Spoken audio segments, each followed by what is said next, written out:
Et qu'est-ce qui a pour motiver l'INPP d'implanter aujourd'hui les comités consultatifs permanents INPP partenaires ici à Rutshuru?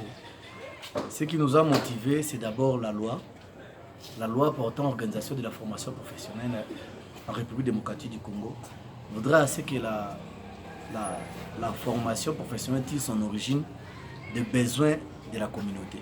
La communauté qui est représentée par le pouvoir public, l'État, les employeurs et puis les travailleurs ou toute la population. Et l'INPP qui est chargé de mettre en œuvre ces formations doit consulter ces gens-là, cette tripartite, afin qu'ils leur servent ce dont ils ont réellement besoin. Et c'est pour cette raison-là que depuis 2013, le plan d'action de l'INPP au niveau national avait prévu que les CCP soient créés, soient mis en œuvre partout à l'INPP. Et à Goma, cela a été mis depuis 2015. Et aujourd'hui, nous sommes venus ici pour l'installer à Rutshuru parce que la population de Rutshuru a droit aussi à une formation de qualité qui répond aux exigences des potentialités, des ressources de son milieu. Et quel rôle doivent jouer les membres de ces nouveaux CCP dans la communauté? Le membre de CCP, en ce qui concerne les partenaires, ils doivent récolter les besoins en formation de la communauté en lien avec l'économie locale, le ramener auprès de l'INPP pour que l'INPP mette en œuvre des formations qui répondent à ces besoins.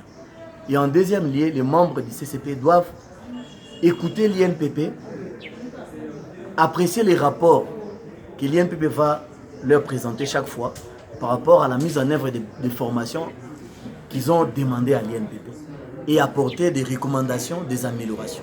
Et en même temps, les membres des CCP vont solliciter d'autres partenaires pour venir appuyer l'INPP afin que la formation que l'INPP donne réponde à l'ensemble de la population de ces pays. Et comment ce comité pourra-t-il fonctionner? Comme vous venez de le voir, l'autorité locale a installé le CCP, tous les membres actifs, qui est composé d'une assemblée générale, un bureau. Le bureau est présidé par la FEC, la vice-présidence par la société civile, le rapporteur sera l'intersyndical et l'INPP va assurer le secrétariat. Et ce comité pourra avoir un bureau fixe. Comment ça doit se passer sur le plan fonctionnement?